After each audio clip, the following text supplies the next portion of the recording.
সব্বাইকে জানাই নমস্কার। আজকে তৈরি করে দেখাবো নিজের হাতের বাড়িতে রসগোল্লা।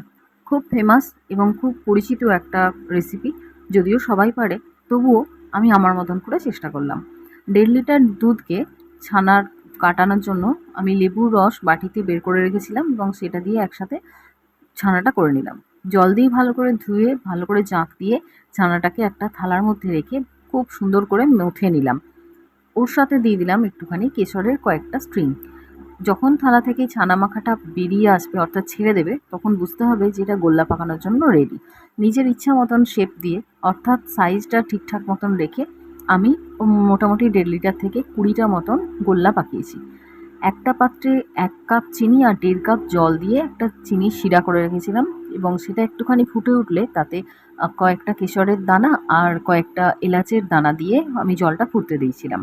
এরপর জলটা বেশ টকবক করে ফুটে যখন রস হবে, তখন তার মধ্যে আমি রসগোল্লার গোল্লাগুলো দিয়ে দিলাম।